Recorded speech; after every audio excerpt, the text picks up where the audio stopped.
Good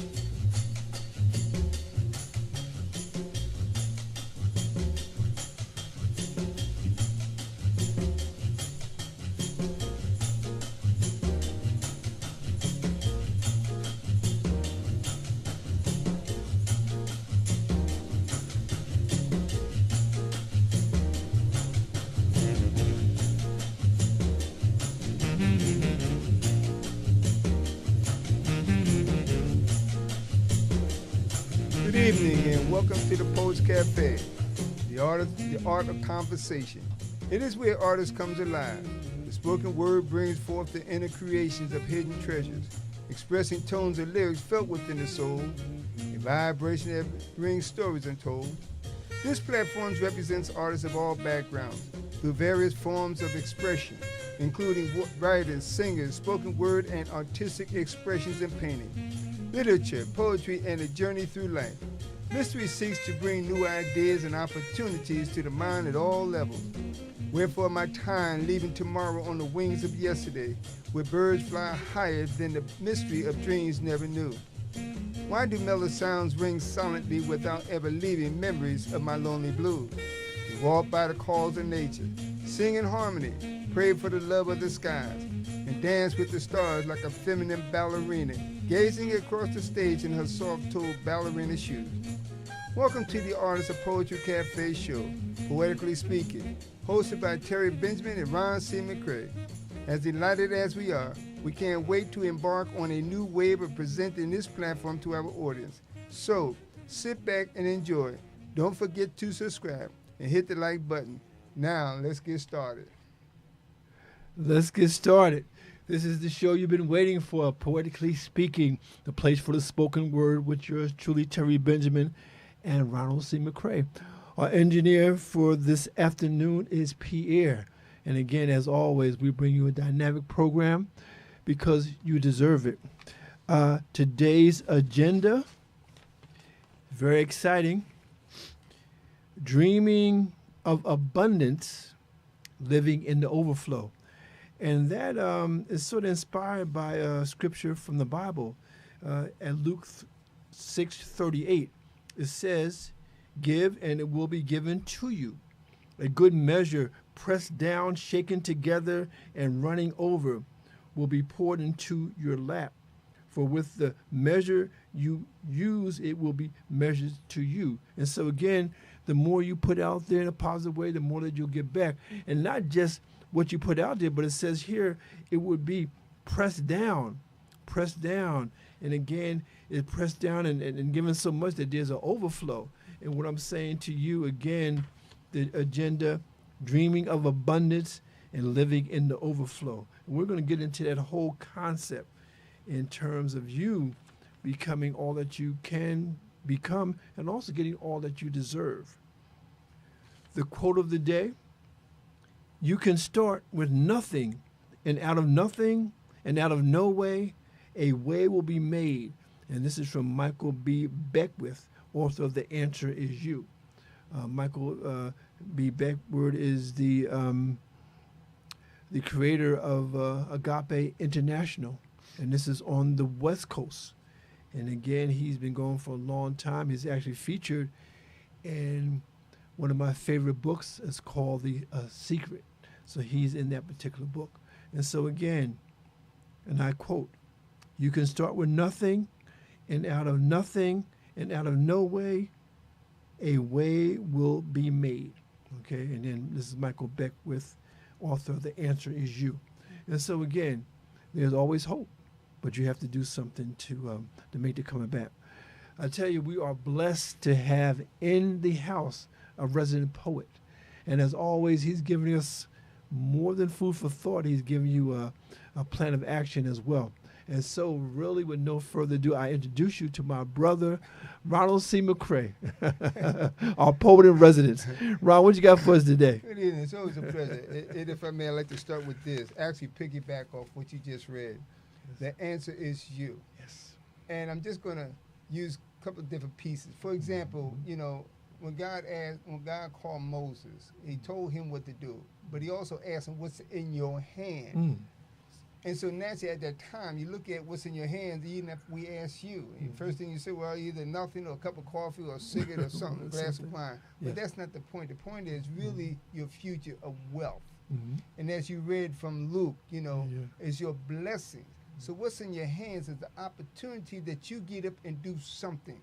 Mm-hmm. As long as you follow God's plan, as long as you yield to Him, as long as you count your blessing, as long as you recognize and realize each and every second of your breathing life is a blessing. It's a blessing. But your blessing only increase when you pass blessings on. Pressed down and shaken up, which means He presses it down so much that it starts to overflow. Yes, But yes. there's two types now. Keep in mind, He said, as He said, much is given, much is required. Yes. My cup runneth over, which means if it runs over, you're blessing others. But don't hoard it. Don't allow it to run over and spill because you don't want to share, which means you done killed your blessing. That's right. That's right. That's right. Here I have this. I made, but each time we come on, no matter how many times we read something, the exact same thing each time you read the Bible, the Torah, the Quran, no matter what book you read, you always get something from a different perspective because every day is a new day. Too often somebody says, well, it's the same thing, same thing, same thing. Well, nothing stays the same because every time I blink my eyes, something changed. That's right. So let me read this. And we kind of talked about before. And this was agility of aging. You see, and the other day we had a young brother on. We talked about health and wellness That's right. and That's right. training. Yes. Yes. Agility of aging. Age gracefully. No matter how you look at it, every day is a day to remember, a day to do something. Because tomorrow's not promised. That's right. But if you keep yourself in a shape, mental, physical, and no matter how you look at it, even as my brother here, music of lit. That's right. Understand the lyrics of what somebody is singing. Read the books, no matter what. I don't care if you just read the billboard sign. The bottom line is read something. Aging is a gift, not an abscess. And it should not lead you to think or feel that life has failed you. Look around at those who have pushed beyond their limits. Instead of focusing on what's wrong, notice what they can and have accomplished, building on the quality of life. Their pursuit drives them to get up and make a difference instead of dwelling on what is not available to them.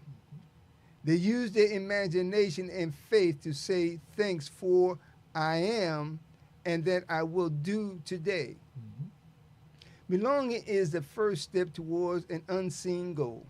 Dreaming of seeing a vision on the horizon is a long journey, one that requires me to look beyond the distance I still have to travel. The agility of aging is about seizing the chance to stay focused on what you enjoy and keeping a list of ideas, no matter what they are. All it takes is a smile without regrets or worries. Agility conquers heights, valleys, traveling through every turn you make, and the ability will always welcome you to a place called heaven's sake.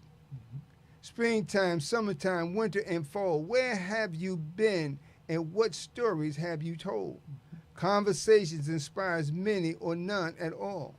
What do you have to share?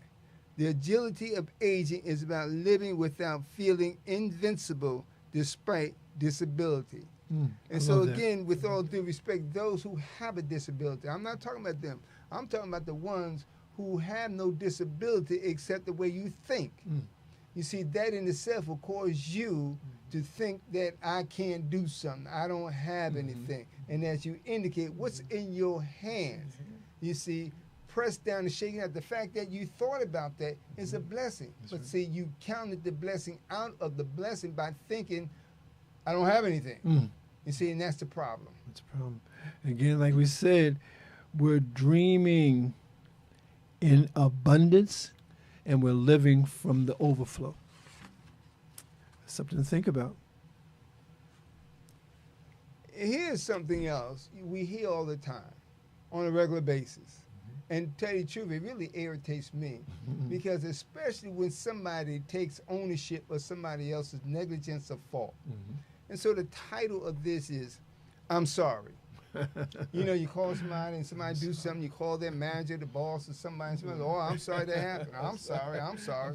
You remember I'm sorry. Wait Day's Tale, Felicia Rochard says, I'm sorry, you know, because of the conditions or situations that they was in. That's right. And see, so the thing is, when somebody says, I'm sorry, how many times do you actually think, or the person think about when they make that statement, I'm sorry? Sorry for what? Are you guilty? If you're guilty of something, then is it that you're sorry, or you apologize for your negligence, your ignorance, or your lack of understanding? Right. And see, there's a clear difference, at least to me. Mm-hmm.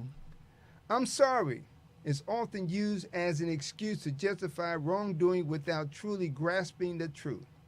Why does saying I'm sorry give someone the right to comfort others and pain and suffering for actions left undone?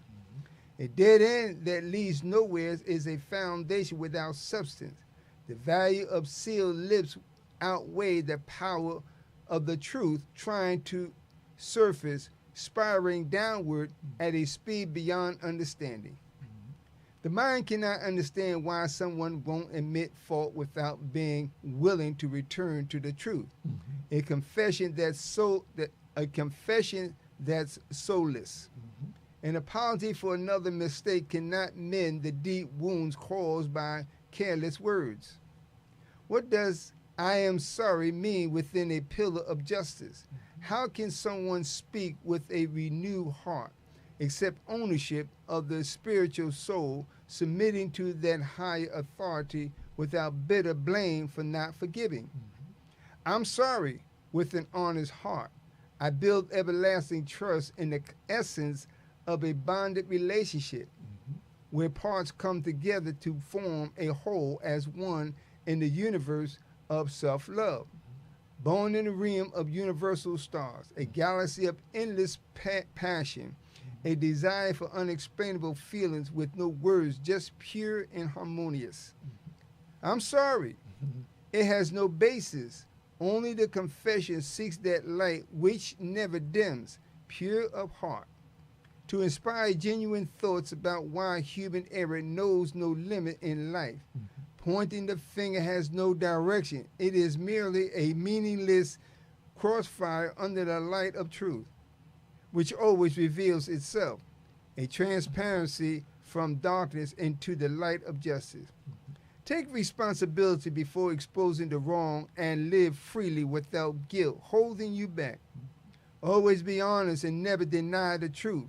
Love is the light of someone's life, deeply rooted in the soul, allowing the blood to flow freely, preventing the stream of freedom from being blocked and always breathing the air you were born with. Set yourself free. Yeah.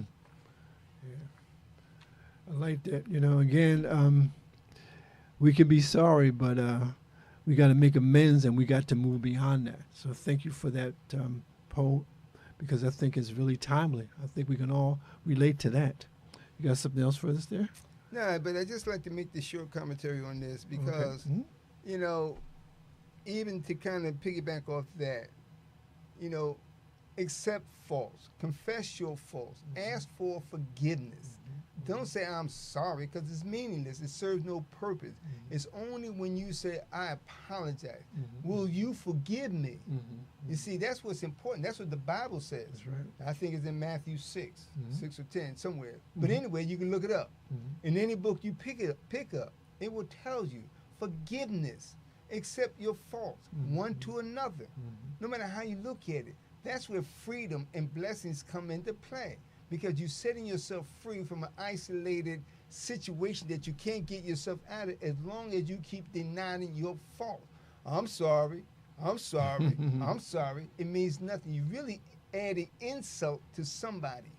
You see, you're really cutting that wound deeper, and you cannot reclaim the healing process as long as you keep saying I'm sorry. Because again, if you hurt somebody, mental, physical, verbal, emotional, if you hurt somebody and you're sincere about what you have done. A lot. Again, you know, we're not perfect. There's no one on this earth that is perfect at this particular time. So, you know, we're going to make mistakes.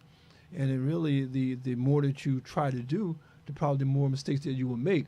But again, I'd rather make mistakes doing something than to sort of play safe by doing nothing and not really be able to reap any potential that I have been given. I think our greatest gifts are God given. And because God gives us those gifts, what we do with those gifts is really a tribute to God. And so, again, we speak of spirituality. We speak of dreaming of a better life, dreaming of abundance, but then again, living in the overflow. Because, again, we know that we will be blessed if we're doing something that is right. One of the things that we talk about is the art of conversation. But that art of conversation, the foundation of that is education. And that's why we have a segment in our program called Mind, Body, and Books. And in that particular segment, I present to you things that I'm reading or that I have read, and I want you to really think about them. I always suggest that you read at least 2 books a week.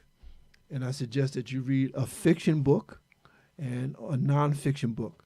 This week, I'm reading a book by Ian K. Smith. It's called The Unspoken, and it's an Ash Cain novel. Now, Ash Cain is a Chicago private investigator. And the thing that's interesting about this book, Ron, is that Ian K. Smith is actually a medical doctor. He's written a lot of nonfiction books. And so far in this series, the Ash Cain series, he's written 5 mysteries.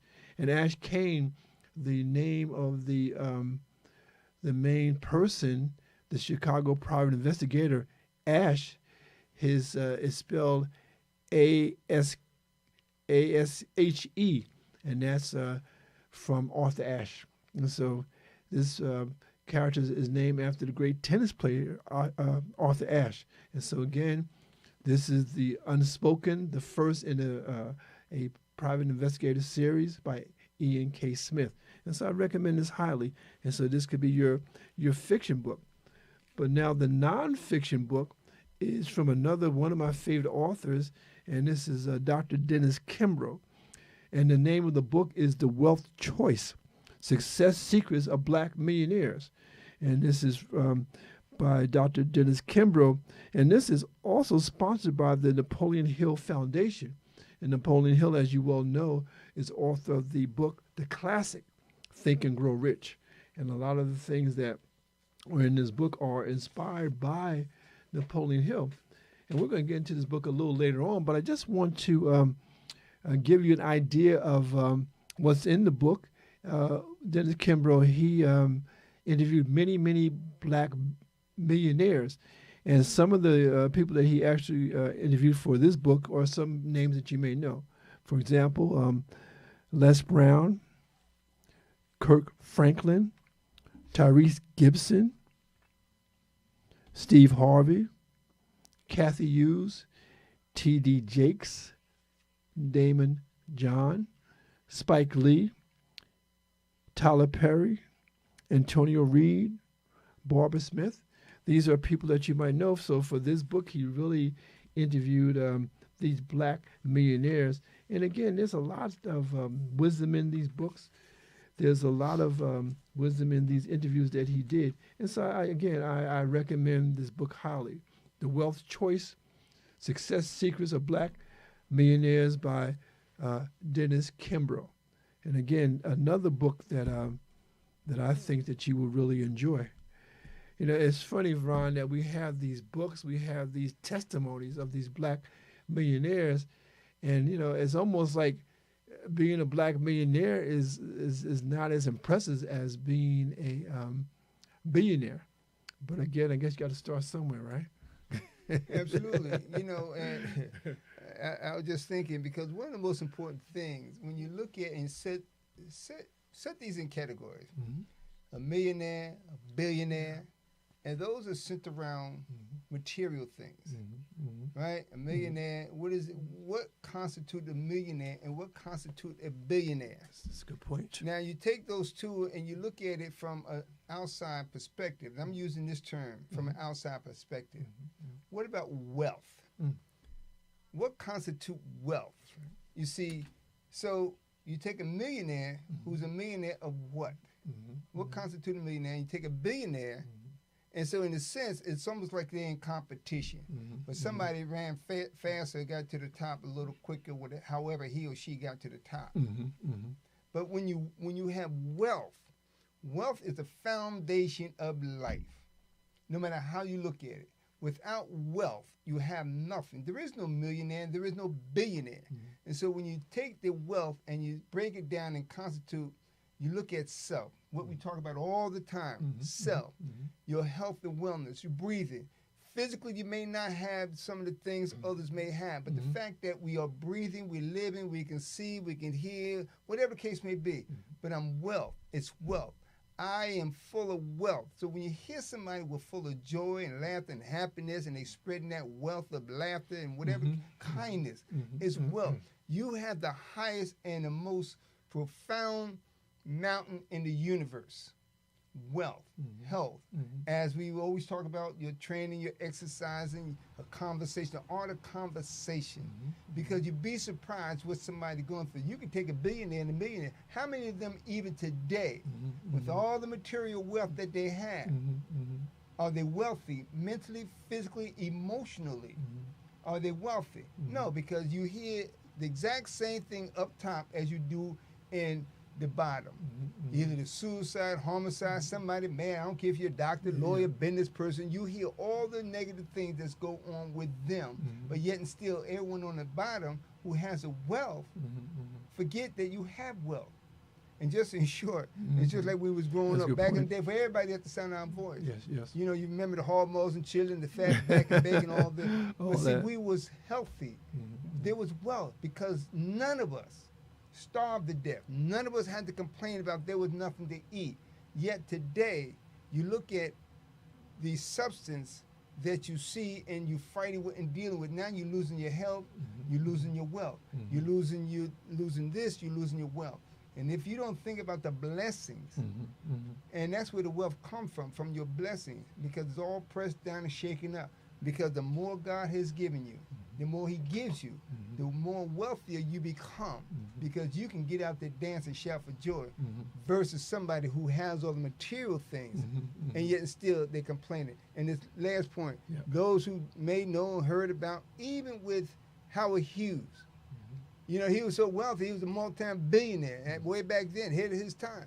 But he became a recluse. That's right. And in the Bible, Solomon had everything, but he became a recluse. So you think about wealth, millionaire, or being a billionaire versus wealth. And ultimately, the greatest wealth is our health. Okay, our health, and also the wealth that we see within our culture. That's why, you know, we bring to you information from a cultural perspective, black perspective, African American perspective, and one of the greatest contributions out of our black culture is our black music, and that's why it really gives me a lot of pleasure to come to this segment of the program, which I call Music is Lit. And in this time, what I do is I read lyrics from some popular songs that are from the 60s, 70s, and 80s, and even sometimes the 90s. But I wanted to really take this music and sort of slow it down and really think about what's going into it. And the first song I like to read as poetry is from 1963. And it's so funny, as we were coming up here and riding here to the studio, you were playing the Temptations. Original member is Otis Williams. Everybody else has died, has passed along. But this is from the original Temptations, and this is from 1963. And this is a song actually written by Smokey. These people who actually made up Temptations. And so this is a song called "I Want a Love I Can See." And it says here, "I want a love I can see. That's the only kind that means a thing to me. Don't want to shine. I want a love that's mine, the kind of love that will grow old, that will never grow old. Yeah. Don't you know I want a love?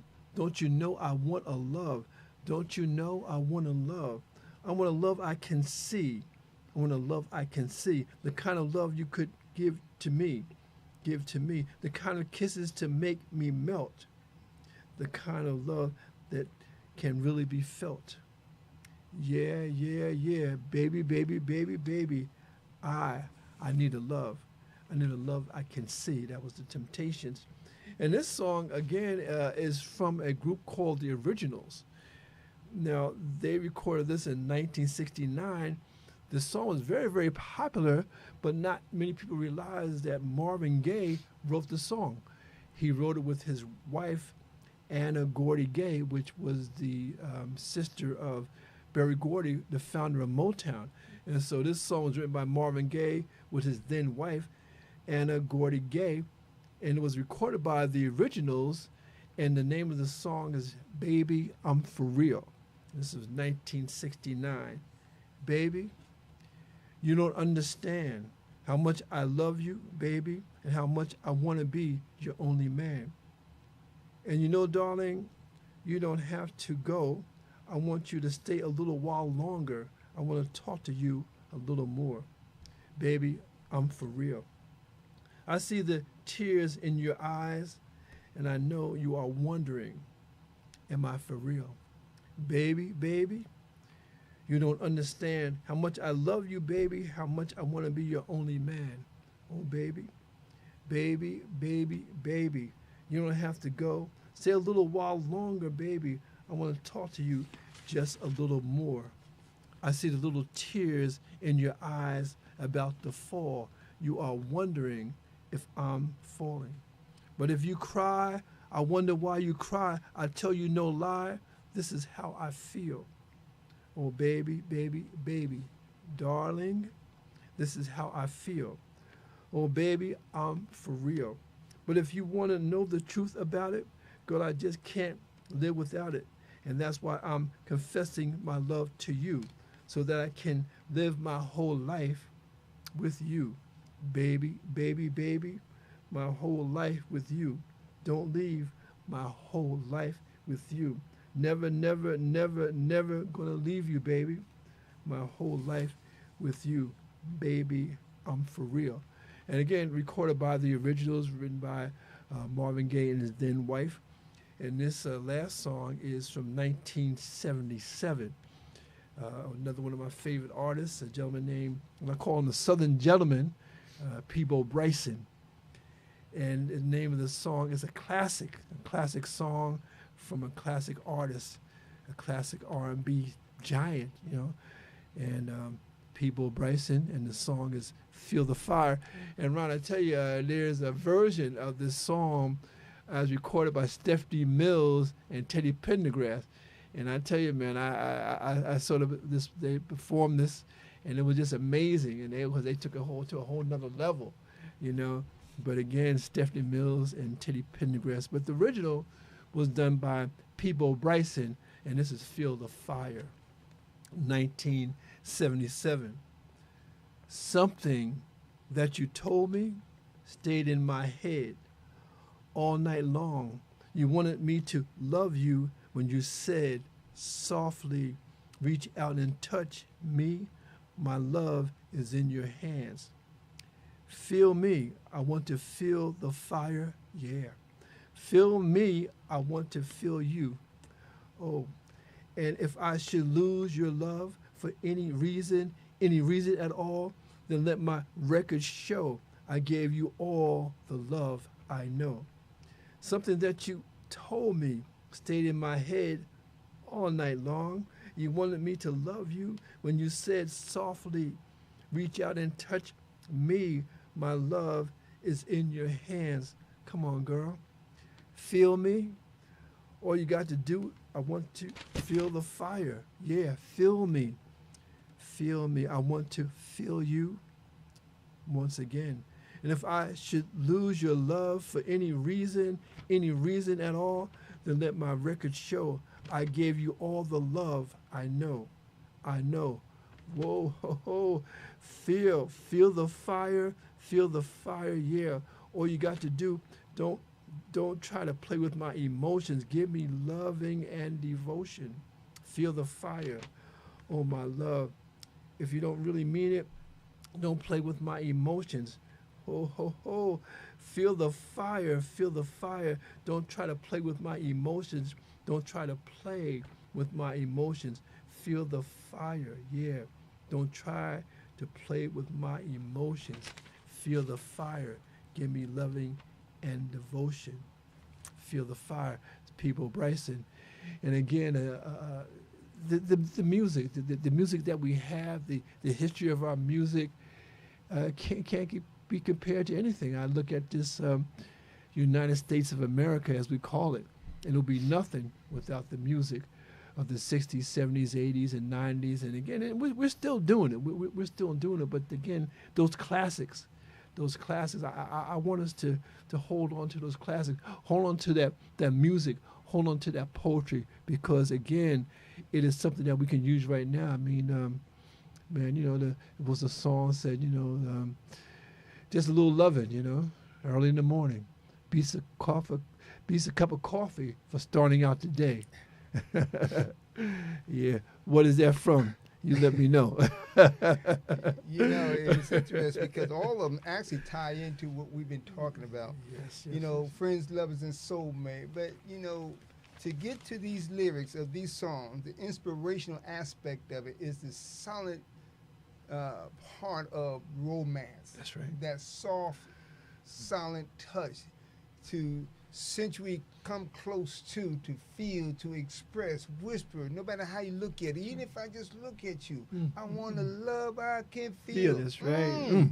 Feel the fire. Yes. Baby, I'm for real. I'm for real. Man, this is for brothers and sisters, men and women. That's right. Stop We can relate. starting a fire and trying to put something out that you started. But how do you put out a fire unless you have a heart of kindness? That's right. Bring that gentleness. Unless it's because you're with somebody you ain't got no business to be with. That's another story. But the one you actually believe and feel is true to you. That's right.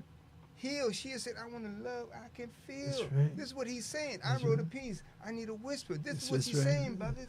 It's Feel all the same her. thing. No. All the same thing. I'm for real. That's right. Maybe my heart, I don't have to try to go out of my way to prove anything, but know that my heart is yielding to you. That's right. You're male or female, brothers and sisters, no matter how you look at it. Mm-hmm. And then you can feel the fire. That's That right. flame will be so Ooh, infernal, yes. it's beyond your imagination. You'll be walking out in the middle of the hot sun That's sweating, right. and you're trying to figure out what the heck is going on. So, but in all seriousness, that's what it's all about. Listen to the lyrics. Understand the lyrics, and you understand the message. And then you look at it from the person who wrote them and who sang them, and who they are being expressed to. That's right. And the sincerity of the tone and the notes that they presented to the body, which is you and I. Yes. And Robert Cabestock is on board. Dina Robinson on board.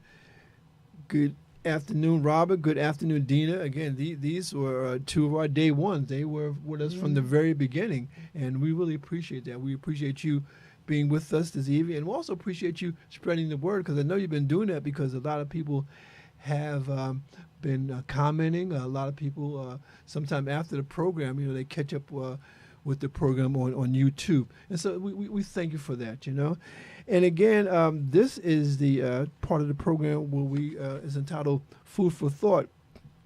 And we look at some things just to give you some idea about some things that you can think about. Again, today's agenda is dreaming of abundance, living in the afterflow. And this food for thought is really from the book that I talked about, Dr. Dennis Kimbrough, The Secret of Black Millionaires. And again, and in the book he talks about, he gives us 7 laws of wealth. And I'm going to go through them, and then we won't be able to do all of them, but we'll pick out some to deal with.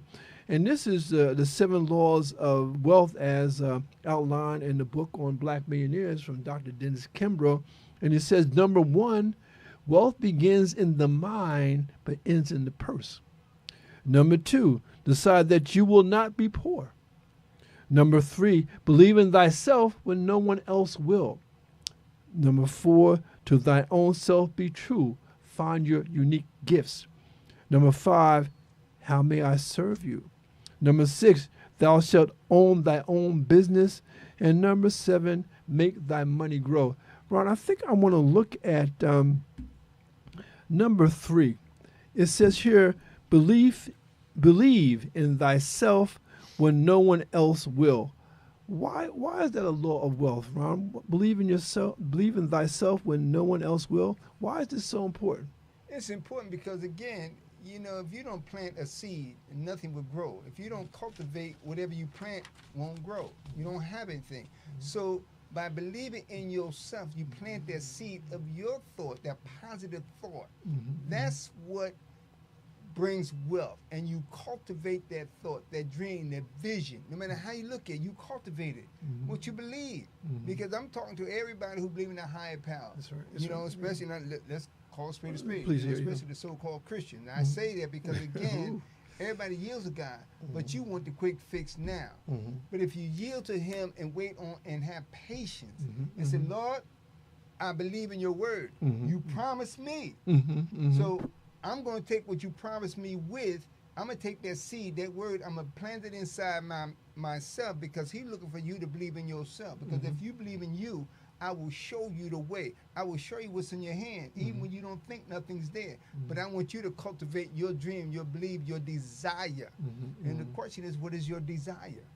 That's a good point, because the way I look at it, again, believe in thyself when no one else will. A lot of times you have to understand that, especially in business, a lot of us, we want to reach out for investors and those kind of things, and nothing wrong with that.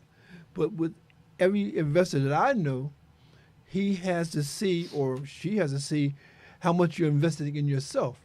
Okay, you got to put money into your own business before anybody else can put it into, but you got to believe in yourself. You have to believe that your idea is the best idea at this particular time, and you have to sell that idea to other people, because again, you can't build a business and have 1 or 2 customers. You have to build a business that is going to bring in more customers. And the thing is that hopefully that you can listen to your inner voice, and you can see what you should be doing. I like this one here. It says here, and this is sort of going to basically what we said in the 3. It says here, to thy own self be true, find your unique gifts. To thy own self be true, find your unique gifts. And Ron, how would you suggest that a person finds their gifts? How do they find their gifts? You find your gift because, as we were just talking about, it's what you believe in. That gift may be multiple, but you can't sit in a corner and think you have something, a gift. Whatever that gift may be is whatever you find your desire in, and you find yourself constantly repeating, constantly building on, constantly making. Let's just say it's cooking. You want to cook. Well, it starts with nothing. It starts with a thought, an idea, a dream, and a vision. And so once you find your passion, because you find that joy, you have to be true to yourself. I love me, and I love what I do, because what I do, that love in me, is the fact that I'm going to deliver to you what I believe in, what I feel. So again, to thine own self be true. That's right. Be true. Find your gift. Yes. It's all around you. And again, what I like to think about when I think about this particular law of wealth is that your passion. I believe, Ron, when you find your passion, you find your path. When we had my son in our last program, he talked about his passion for physical fitness, and we understand from his testimony that the passion is something that he does every day. Okay, passion is 7 days a week. This is a poet. He's 7 days a week, 24/7. The same with me. I write every day, including Saturday and Sunday. I may not publish every day, but I do write every day. And if I'm not writing every day, I'm thinking about it, because that's my passion. And then when I started writing, I didn't know that a writer was a public speaker. I didn't know that a writer can be a novelist and a poet and a songwriter. I definitely didn't know that a writer could be a college professor. But as I pursued my passion, so many doors opened up to me. And when those doors opened up to me because I was prepared, I was able to take advantage of that. So again, your passion, and the Bible says that the world, the universe will make room for your gifts. Okay, if you pursue your passion, you don't have to worry about making a living doing that passion, because the world will open up, the universe will open up and draw you in. When I told my mother and my grandmother I wanted to be a writer at 10 years and 9 years old, I never thought that I would be able to make any kind of money doing that. But again, as I got deeper and deeper into my passion, I saw opportunities that I could take advantage of. And you know, along that same line, you know, your passion. You know, the word says to have a life and have it abundantly. Yes. Have life and have it abundantly. And so you have to ask yourself, what is life? Well, life is dead if you don't do anything with it. Wow, yes. You see, but if you do something with the life you have, which is where your gifts are, you'll find it. It's so abundant. You may find your gift staring at the trees, the birds, the leaves, the trees, the river, how they flow. No matter how you look at it, you might find yourself as a poet, a writer, fictional writer, whatever case may be, a storyteller. Find your gift, find that passion, but you have to find who you are. To find who you are is to sit there, think about who you are from the inside out, talk to the higher power, that spirit, and allow that to come inside of you and manifest those blessings. Because as we know, there has been so many then and now found their passion, even when they thought they had nothing to offer. And the thought just came to me is this sister who's a famous singer now, and forgive me if I pronounce her name wrong, I think it's Izzy, who this sister at one time I like to believe maybe she didn't think she had anything, but now she became who she felt who she is, her gift and talent. She's a singer. That's right. Her attire is one thing, but everybody has their own attire. But it's the gift in singing. That's what's important. The stage may not be for everybody. That's right. But you can have your own stage, whether it's in your house, your kitchen, the bathtub, wherever, the shower, in the backyard, the front yard, on the street corner. Because even famous singers today, as we know with Motown, they found their passion on the corner in the midnight hour, harmonizing. That's right. So, and that's what's important. Yeah. And again, we talked about a writer. Okay, here is a medical doctor. Okay, he's written a lot of nonfiction books, but now he's writing fiction. And so again, a writer writes nonfiction. He writes fiction. He writes plays. He writes poetry. He writes songs. He writes testimonials. He writes advertisement. You know, all these things you can do because it comes out of writing. And like I said, you know, again, once every week, read a fiction book, okay? And then you can read a nonfiction book. So again, I'm gonna actually read 2 books a week, okay? And I mean, I read a lot more than that, but I'm just to get you started. Because what happens is that, especially with the fiction really helps you to read about other people, to live their lives, especially if it's written in the first person, and it really helps you develop your compassion and your empathy. If you have compassion for people and empathy for people, you can really serve people.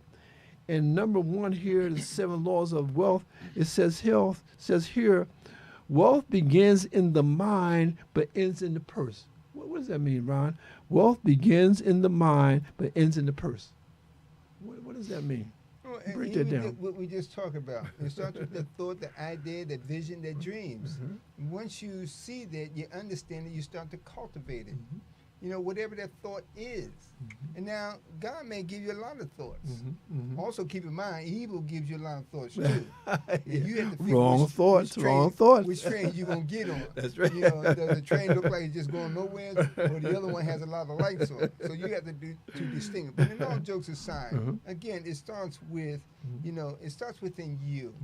You know, too many sit and ponder over, I don't have anything. And let me say this to tie right in. Yeah, please. Because what's so important, too many of society, too much of society is focused on being like somebody else. You aren't somebody else. You are unique within yourself. That's if you look at you, because when you looking at somebody else, somebody looking at you. Because the person who's wealthy and a millionaire, look at what he or she can get from you. And as long as you spending your money, your time and talent for somebody else, you losing out. That's right. Take that time and talent and your money and cultivate it within you, and then you find the uniqueness of what your gifts are.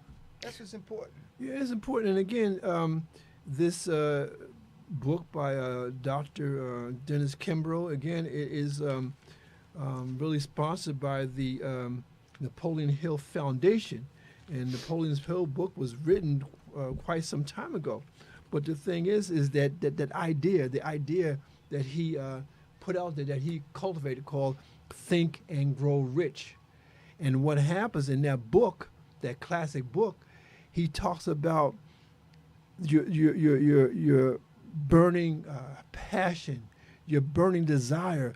What is that burning desire that you have? Because if you develop that burning desire, if you develop that passion, you will get paid for that. People pay for excellence. If you are good at what you do, people will pay. They will pay to be entertained by you or whatever it is.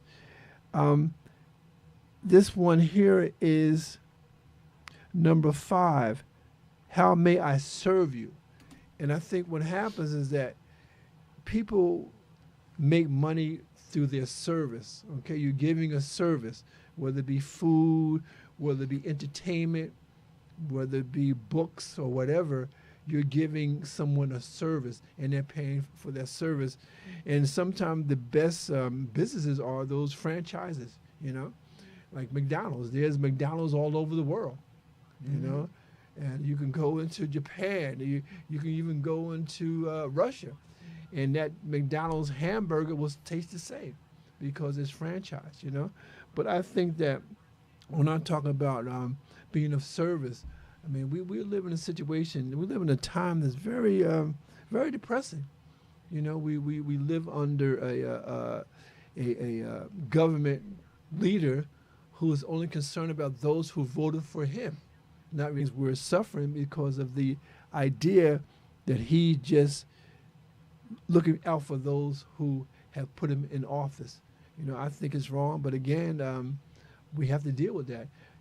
But no matter what's going on in that situation, we still have to live. We still have to love. We still have to take care of our parents. We have to take care of ourselves. And so again, when we talk about the laws of wealth, not to be rich just to be rich, but to be rich because we're helping each other. And how about this one? It says here,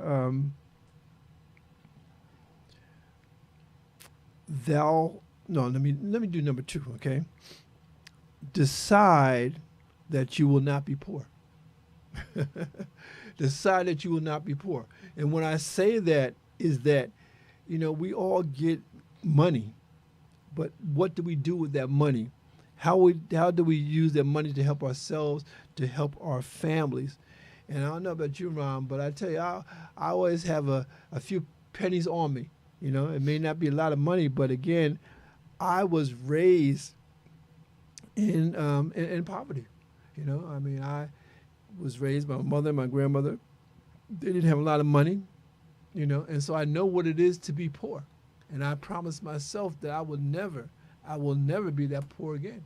And so I make sure that I watch my money, I watch my time, I watch how I spend my money, and I watch how, sometimes you waste money. But the thing is that you got to understand, and I like what it says here, decide. It's a decision. It's a decision that you will not be poor. And what that means is that you got to really be careful about how you spend your money, but also how you save your money, how you make sure that you have money put away for a rainy day, because there's going to be many rainy days, but how do you come beyond that? And then how do you teach your children? Because again, Ron, I believe that, our children, they watch us, they see what we do, and sometimes they pay more attention to what we do than what we say, right? Because we can say a whole lot of things, but they watch what we do. Because one of the things that I when I was raising my children, especially my son, and I said I didn't want him to drink or smoke and to take drugs. And so I looked at myself and said, you know what? I can't drink, I can't take drugs, you know, because I don't want him to do that. And so I'm glad to say that he not only took my example, but he took it to a whole nother level, you know, and became ever beyond fitness. He's a personal trainer and a coach.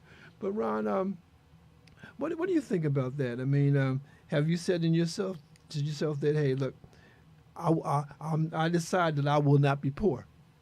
No, hell no. In fact is, Don't insult me like that. I ain't never been poor. And don't plan to be, right? Poor is a mindset. It's what you think. As long as you think negative, that's where you're going to live your life. That's There's a no good such point. thing That's as a good being point. poor, because if you took away the money, if you took away that penny, what are you going to do? Sit there, well, I ain't got no money, so I'm poor. No. Our ancestors, our history have shown you your hand, you cultivate. Those who were born with a limited disability, physical, it didn't stop them. You don't hear them talking, well, I'm poor. No. It's what's in your mind. It's a mindset. So even when you go back to say wealth begins in the mind but ends in the purse. And so wait a minute, ends in the purse. What does that mean? Is it means that it ended there because the money that you had that you was blessed with, you gave it away, threw it away? Because I find pennies all the time. Now how the hell them pennies go on the ground unless you accidentally dropped them? But 99% of the time you threw them away because you said, I don't need that. So how do you sit here and say I'm poor? I don't have nothing. First of all, let me go back right quick. Please. First of all, God said in the second commandment, love your neighbor as you love yourself. So I'm kind of bounce back and forth right quick. Because it says, how may I serve you? Love your neighbor.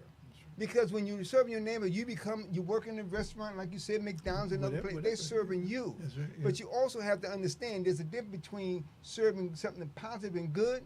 Because again, the best server, customer service, let me tell you this. Please. Everybody at the sound of my voice need to go back and restudy. Matter of fact, you should get a PhD in customer service, because a lot of y'all have some badass attitude. I am stone serious. You go to the store, you got a job, you don't want to be there, but you don't want to serve the people with a smile. You act like you're grudging and mad. What did I do to you? So the point is, it stops in the purse, absolutely, and that's why you think I'm poor.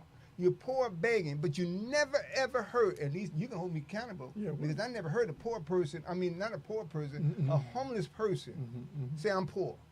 Because he or she is living each and every day that you have a job, have clothes, have hot water, have food on your table, and you walk around telling me I'm poor. I don't have nothing. That's a damn lie. I excuse my French, but I'm sorry you got me on the road. Matter of fact, there's a scripture in the Bible when Jesus asked the old lady, she said, all I have is a penny. She gave up that freely. And when she gave that up freely, she never talked about I'm poor. She said, all I have is a penny. He gave her that plus 20 million times over. So she was never without. You are never without. So change the way you think.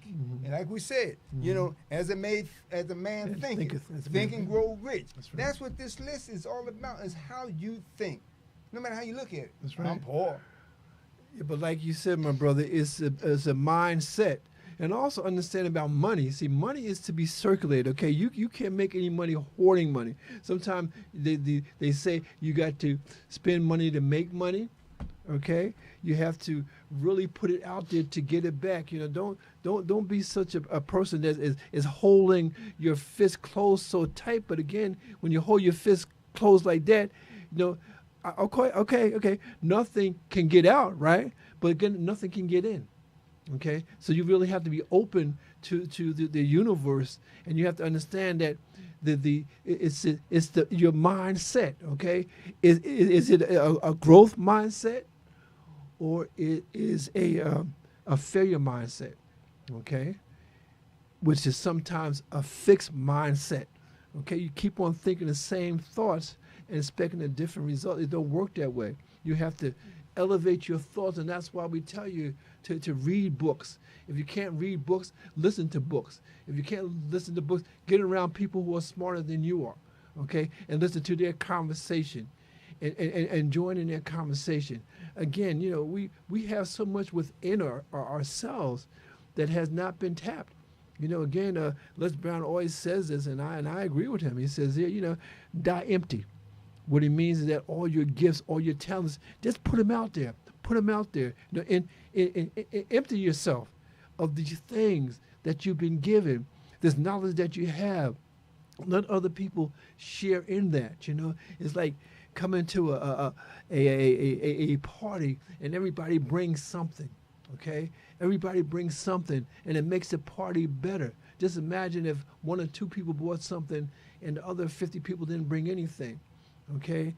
It will not be a good party, but make it your habit to share your gifts and your talents with strangers. You know, let people know what you're doing. Because again, you'd be surprised how many people that you can inspire by just letting them know what you're doing. You know, again, Ron, when people meet other people, the first thing they ask them is, what do you do? Okay, what they really mean is, how do you make your money? You know, because I'm retired, sometimes when people ask me, what do you do? And so it depends on what day it is, you know, it depends on how I feel. Because sometimes I say, I don't do anything. But what do you do means, what do you do with your time? What do you do with your talents? Somebody What asked do me you do with the that ability? yesterday. I told them the exact same thing. They Yeah. said, what are you doing? I said, nothing. That's what I do, nothing. That's right. So they should ask the question is, how do you make your money? That's what they really mean. That's what they really mean to ask. But again, you have to understand that money is just one aspect of wealth, okay? And there are things that money can't buy. Okay, money can't buy a good attitude. Money can't buy a good heart. Money can't buy a good disposition. Money can't buy love. Okay? So again, what are the things that money can't buy? And those are the things that we want to invest in. And you know, the love of money is the root of all evil. Money will Yes, kill you. You yeah, see it yeah, each and every second of your life. But let me say this very quick, because I know we have a couple minutes left. Yes, First of all, even to go back about being poor, Mm-hmm. I never said, never thought about, never felt. I did what I had to do what I needed to do to get what I have today. It doesn't matter if it matches up to somebody else, because guess what? I got clothes on, and the multi-billionaire got clothes on. I got shoes on my feet, he got shoes. The expense of that has no foundation. Right. I have soles on my shoes. Doesn't matter how much I spend, but the bottom line, Right. I raised 3 kids. And my kids till That's this a lot, day will yeah. never ever tell you they was poor. You never hear out of their mouth. They would say, well, we was poor. No, because my kids was always provided with. God has always provided me with the things I needed to be sustainable to raise my kids That's right. to That's where right. they are today. That's right. And none of them has been without or on the streets or whatever case may be. Even my grandkids, no matter how you look at it. So I say that for everybody across the board. Yes, yes. Get out of your mouth that I am poor. I don't have nothing. Bunch of bull crap, man. See, matter of fact, let me stop. Oh because yeah, I'm get starting to change my it revved up here. language. I'm getting ready to change my language. Oh, look out. This is a man of God here, right? Remember that, brother. People are watching. But again, these are things that we get excited about. These are things that we get passionate about. And really we have about 2 minutes. Can you take us out of here in 2 minutes, my brother? Yeah, I'm going to do 1 minute because I want to say, first of all, get involved in your local community, your neighbors, your council, no matter how you look at it. We don't get into the politics or the raw stuff, but it's important to understand where and the role that you play.